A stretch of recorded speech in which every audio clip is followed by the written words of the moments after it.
Hello, and welcome to the introduction to the Pennsylvania Student-Centered Learning Blueprint. We're really excited that you're here to learn more about this blueprint and how it can help your school and district implement student-centered learning.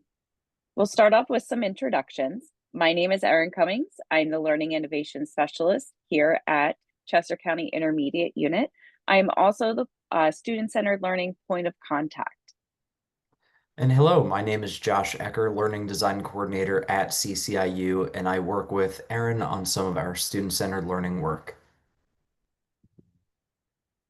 Today's session, we're going to start with the why behind student-centered learning, or SCL as it's commonly known, go over the overview of the SCL blueprint, explore our 5 system components within the blueprint, talk about the Blueprint Navigator tool, and also discuss where to go next.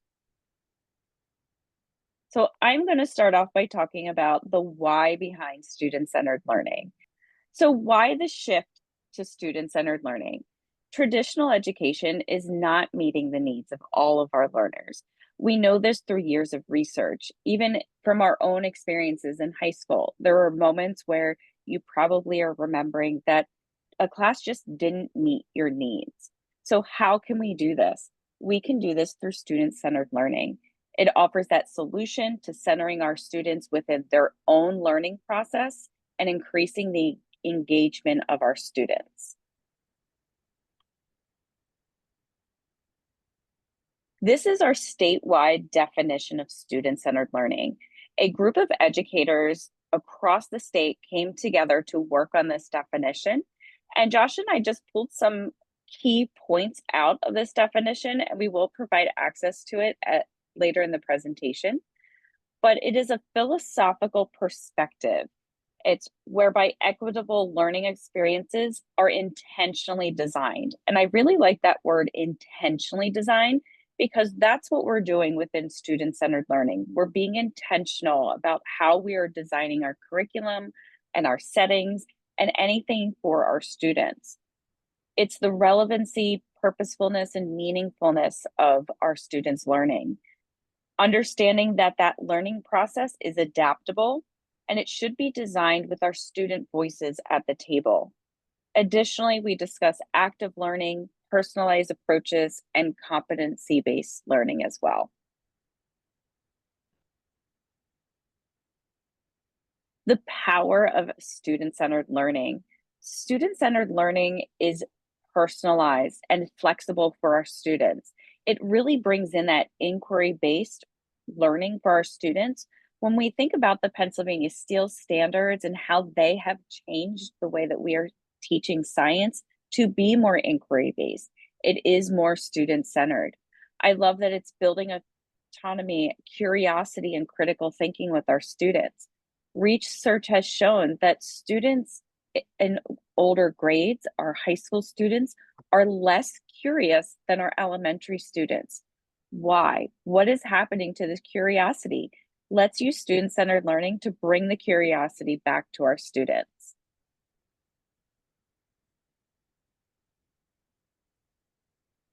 In this chart here, we just listed a few things of traditional versus student-centered learning. And looking through this, we understand, traditional learning is a one-size-fits-all curriculum.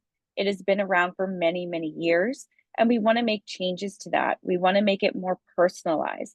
Understand that our students need to be active participants and decision makers in their learning and how they're showing their learning.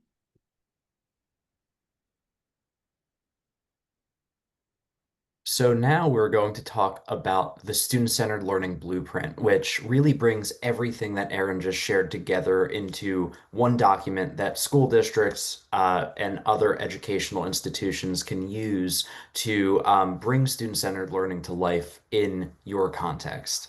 And as a side note, on the title slide of this slide deck is a QR code you can use to access all of the resources that we're discussing through links in the slide deck. All right, so the student-centered learning blueprint. This is on the right-hand side, you can see what the cover looks like. This is a digital document. And really, this is an implementation guide for student-centered learning. And we view student-centered learning as a way of transforming K-12 education and implementing innovative practices on a systemic level. Right? As Aaron said, it really incorporates personalized, authentic learning and highlights or nurtures student engagement and ownership. And this was developed in partnership between Penn State University and all of the intermediate units in Pennsylvania. So briefly, I want to show you what this looks like. So there is a link here, and you can see if you go to this OER Commons page by clicking on the link, you click View, and then you'll be able to access the full blueprint. I actually already have it open here. So, what you'll see when you open this document, it is um, 41 pages, and you can see how that is broken up here. So it starts with an intro, which is really good. Some of what we're covering today, but even a little bit more in depth if you'd like to learn more about some of the context and some of the nuances of student-centered learning. Now, additionally, what you'll see is these different system components, which Aaron is going to discuss in more detail. But these system components are really the building blocks of student-centered learning and systemic implementation. And then the rest of this blueprint is dedicated to really breaking down each of these categories, so that way you and your team can consider how implementation is going in your context and what might be some next steps. So you can see within each of the system components, there are these different elements. So for example, under administration leadership, you have strategic planning and vision alignment. And then within that, you have guiding questions, benchmark statements, and examples of evidence, which again, Aaron is going to go through in some more detail. So just to recap, the blueprint covers these 5 system components. And for each of those, you have essential actions, guiding questions, benchmarks, and examples of evidence. So that is really, again, bringing everything that the state has been working on with student-centered learning into one document that you can use for implementation. So now let's dive a little bit deeper into these 5 system components. So the 5 system components consist of what you see here on your screen. Our first one is administration and leadership, and it's crucial for creating conditions that support our student-centered learning. Next, we have learning models that serve as the framework for delivering that personalized instruction for our students. Curriculum design should align with our student interest as well as our real-world context. Our teaching and learning, we look at our teaching practices and understand that they need to shift in order to facilitate our student engagement and inquiry. And last but not least, we have community outreach, which connects our students with resources and opportunities beyond the classroom. Looking first at our administration and leadership, it is the role of the administrators and teacher leaders in nurturing the environment. Notice we're talking about teacher leaders. So it's not simply just our administration team. We are bringing teachers into this realm, and we want to nurture that environment, the environment being the people, the location, the setting of where our students are getting their learning. And if we look through further when you're reading the blueprint, and it'll give you some example essential actions as well as evidence.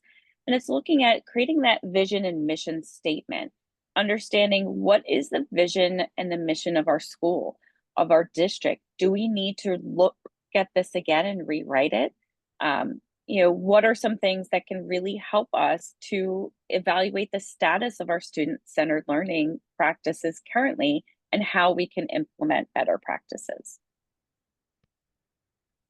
Next, we have learning models, the exploration of facilitation approaches. It's prioritizing our students' unique needs, interests, and processes. Some of these examples include class scheduling and building that schedule And sometimes it's not just a one and done type of event. I when I was back in the district that I was working in, we did look at different schedules and decided what we have now is not working for our students. So we visited multiple different schools to understand, how does your schedule work for your students? What are the benefits? What are the disadvantages? We put one into place in our district and realized a few years later, we need to update this. It's not working how we wanted it to work. And we tweaked things along the way. So this could be a process. It's not necessarily, let's fix it once and it's done. We need to continually look through all of these practices. Looking at curriculum design and development, it's the systemic, intentional, as I said earlier, and iterative development and implementation of learning experiences, instructional strategies, content, and ed tech. In our curriculum design and development, we talk about it's the learning experiences of our students. So how can we look at our comprehensive plan, our curriculum map, and our curriculum planning, and make these experiences better for our students? How are we being intentional with our development of our comprehensive plan, our curriculum mapping? Are we reviewing our curriculum and ensuring that our instructional strategies, our content, and additional resources we're using are appropriate for our current students? Teaching and learning is the constellation of approaches that position students as active participants and co-creators of knowledge and meaning in the learning process. We're considering the motivation, our individual characteristics and abilities of our students, as well as that formal and informal social emotional learning. Diving a little bit deeper, we're really looking here to understand what is working for our students. Looking at doing walkthroughs, not just for our teachers, but for our students as well. Perhaps you have that one teacher who's doing something amazing and the students are really experiencing student-centered learning. How can we look at that and incorporate it into other classrooms?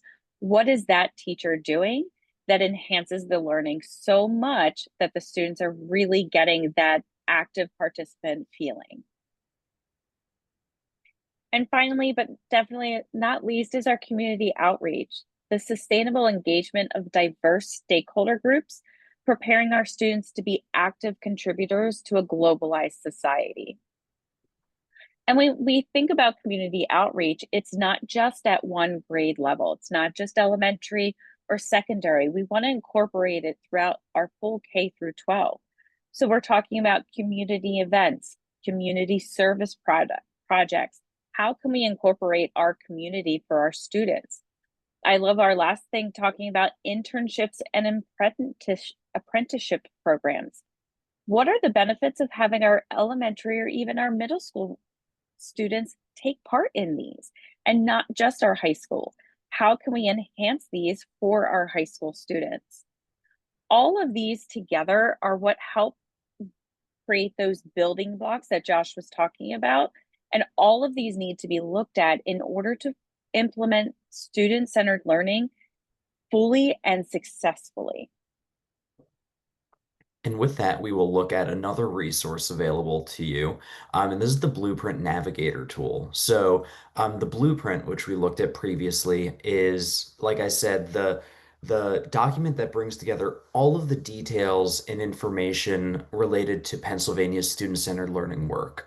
That is a great reference to go back to time and time again. And there might also be times when you want just a super quick, short document you can refer to as you're working through this process with your team and doing some self-evaluation. And that is what the Navigator tool is for.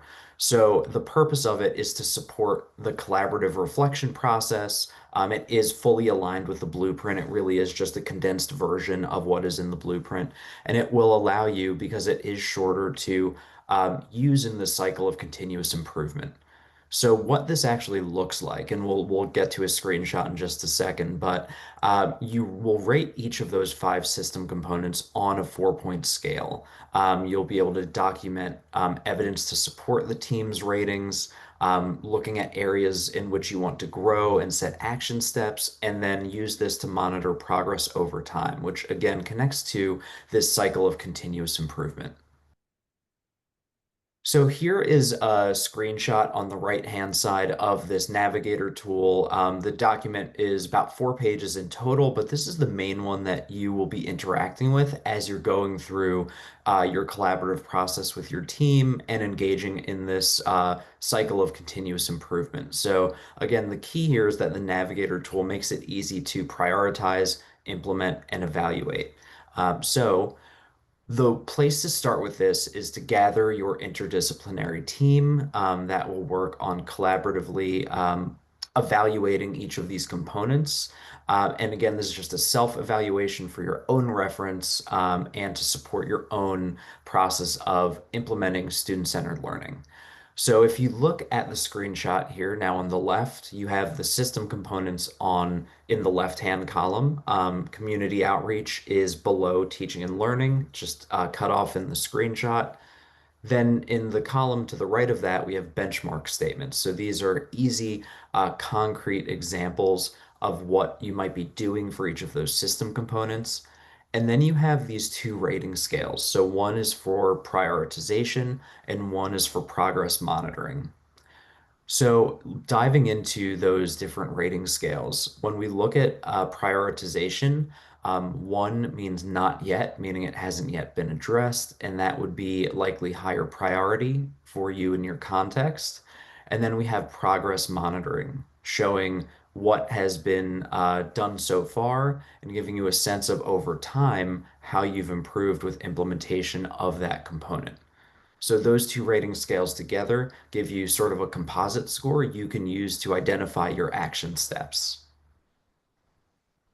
So now we're going to talk about where to go next. We gave you a lot of resources, and we wanted just to highlight where you can access all of these resources. In OER Commons, our PA Student-Centered Learning Network has created a space for all of our documents. We have our definitions and terms, as well as the blueprint, the full document there. And I know Josh had shown you a little bit of how to access that at the beginning. We also have that navigator tool. Additionally, we have these SEL stories in like a brochure called Unleashing Learner Potential. And these SEL stories are from districts across the state that have already started implementing some parts of student-centered learning or all parts of student-centered learning. And it gives you an idea of what they are doing and how they are doing it.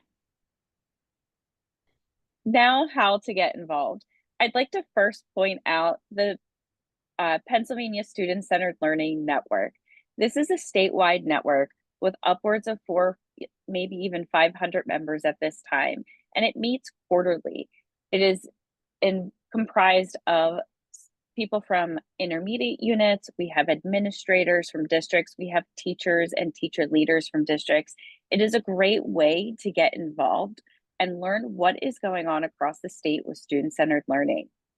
We highly encourage you to join the network, even if you're not able to attend all the meetings. They're only 4 per year, but just to receive that information. Additionally, here are some things that are happening at Chester County IU. We will be having a book study on learner-centered leadership starting in the fall. We also have a variety of student-centered learning workshops coming up. Our first one is going to be the Student-Centered Learning Book Boot Camp, and that is happening in August. Josh and I are running that, and that's for district teams to come together to really start diving into the Navigator tool and the blueprint and see where your district is at the moment. Additionally, we always love having site visits. Are you doing something amazing and you would love for other schools to come and see how you're doing student-centered learning? Please feel free to sign up for a site visit. This link will take you to the one specifically for Chester County IU. If you're within other county, you can look at the Pascal network and find a place to sign up for a site visit there. Of course, for any customized support, you can reach out to me for our Chester County schools. I am the point of contact. If you're not within Chester County, you can go to the OER Commons, and there is a list of all of the points of contact for every single intermediate unit. And just to add on, if you're watching this recording after summer 2025, although some of these offerings may no longer be relevant, there will be updated offerings that you can always check out, whether it is with us through Erin at CCIU or through your own IU if you're in a different area. So thank you for spending this time with us today. We really appreciate your dedication to your students and wanting to learn more about student-centered learning.